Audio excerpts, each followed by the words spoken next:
Click the bell icon to get latest videos from Ekeeda. Hello friends, I welcome you all to this video.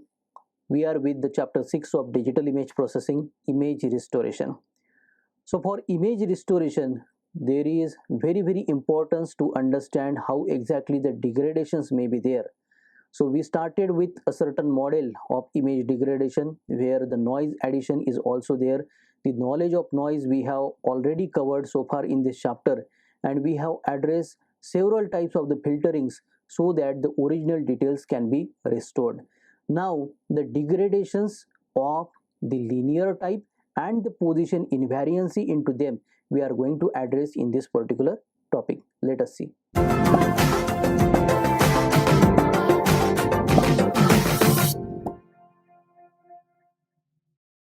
So here we start with our topic, that it is a linear position invariant degradation.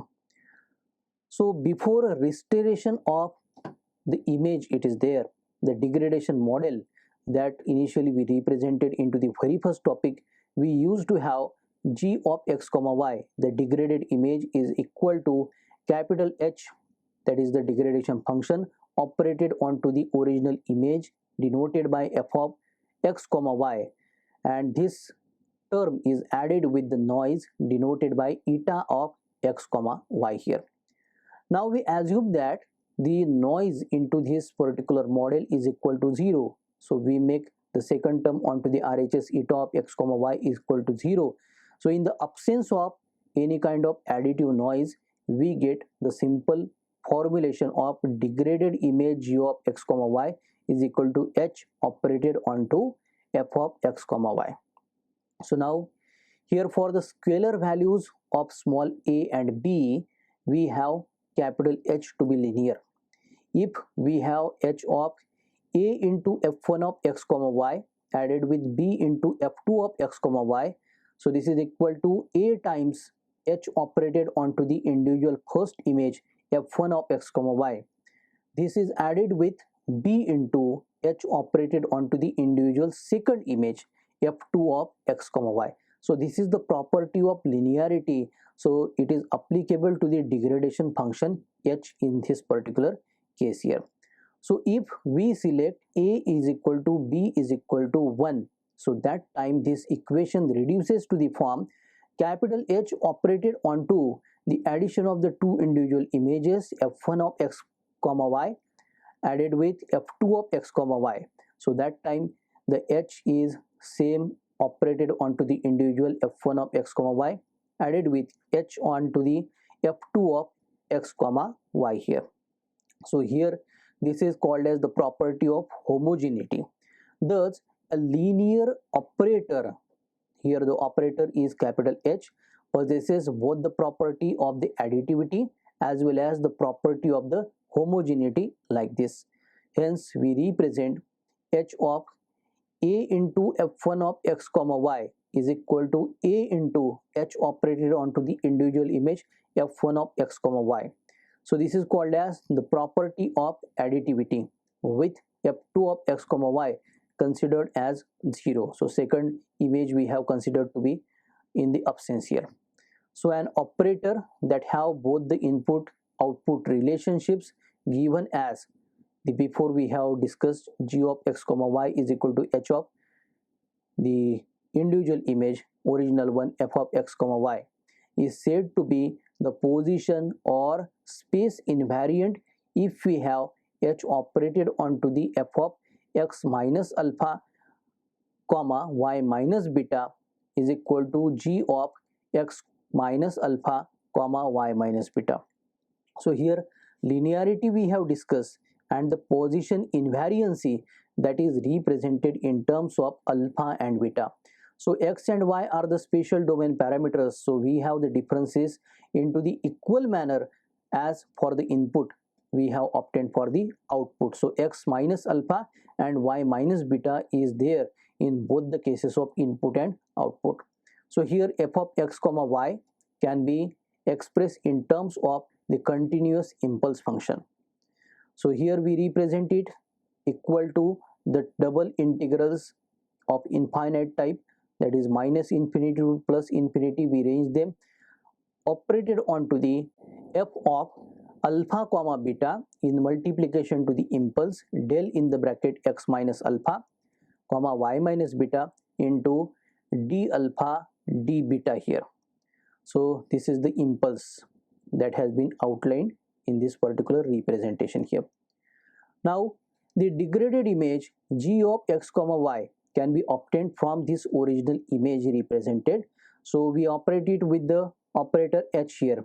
So h will be operated onto the entire RHS representation, that is double integrations from minus infinity to plus infinity for f of alpha comma beta del of x minus alpha and y minus beta into the differentials d alpha and d beta here. So if h is a linear operator and we extend the additivity property to these integrals, so that time we obtain the degraded image g of x comma y is equal to, we have both the integrals operated onto the h operating onto the square bracket that has this f of alpha comma beta into the impulse del of x minus alpha y minus beta here into the differentials here.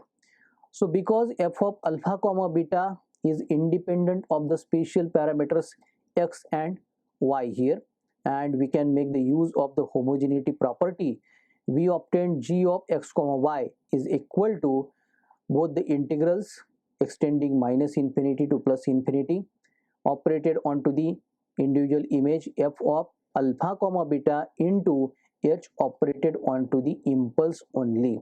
So the impulse is del of x minus alpha y minus beta here. So therefore we represent the same equation like this here, and here h of x comma alpha y comma beta into the spatial form, into the spatial domain, can be the h operated on x minus alpha comma y minus beta. So this is the shifting that we see as we are into the frequency domain here. So this is called as the impulse response of the function capital H here. So in another words, if the noise term eta of x comma y is equal to 0, then h of x comma alpha comma y comma beta is the response of the h to an impulse strength 1 at the coordinates x comma y here. So into the optics, the impulse becomes a point of light, and the h function into the spatial domain that we have represented along with xy and alpha beta is commonly referred to as the point spread function. The abbreviation can be capital PSF here. The degraded image g of x comma y can then be the double integral minus infinity to plus infinity operated over f of alpha comma beta h of x comma alpha comma y comma beta into the differentials d alpha and d beta here. So it states that if the response of capital H to an impulse is known, the response to any function represented f of alpha comma beta can be calculated by the means of the above equation here. So if H is position invariant, we have the denotation of H operated onto the impulse that have a shift here del of x minus alpha y minus beta. It is nothing but small h of x minus alpha comma y minus beta here. Therefore the degraded image g of x comma y can be represented with the help of double integrals extending from minus infinity to plus infinity operated onto the small f of alpha comma beta into the degradation function h of x minus alpha comma y minus beta into the differentials d alpha and d beta here. So this is the equation again, and this expression is called as the convolution integral here. This integral tells us that knowing the impulse response of the linear system allows us for the computation of its particular response g to any of the input provided f that has been represented inside the integrals in RHS. So this result is simply the convolution of the impulse response and the input function provided here.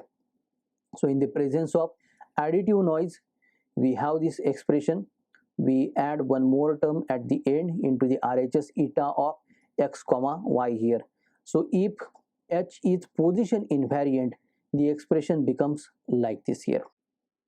Now the values of the noise term are random and are assumed to be independent with respect to the position represented in terms of x and y there. So using the familiar notation for convolution purpose, we can also have the simplified form representation. Small g of x comma y is obtained by having the convolution between h of x comma y and f of x comma y added with the eta of x comma y. Into the Fourier representation, the frequency domain representation, we make it to the form capital G of u comma v is equal to the product of h of u comma v into f of u comma v, and this is added with n of u comma v. So the convolution into the spatial domain is the multiplication, a simple product into the Fourier domain. So here we make a summary of the topic linear position invariant degradation. The points we have noted that a linear spatially invariant degradation system with the additive noise can be modeled into the spatial domain as a convolution of the degradation, that is the point spread function with an image followed by the addition of noise here. Based on to the convolution theorem, the same process can be expressed into the frequency domain as the product of the transforms of the image and degradation followed by the addition of the transform of the noise there. Further, many types of degradation can be approximated by linear position invariant processes. The advantage of this approach is that the extensive tools of linear system theory can then become available for the solution of image restoration problems. I hope the understanding of the linear and position invariant type of the degradations is clear to you people. In the next lecture, we shall extend the knowledge of degradation function to have finally the image restoration with the topic estimation of the degradation function. So for more information and more knowledge of the subject digital image processing, you can subscribe to Ekeeda channel. Thank you.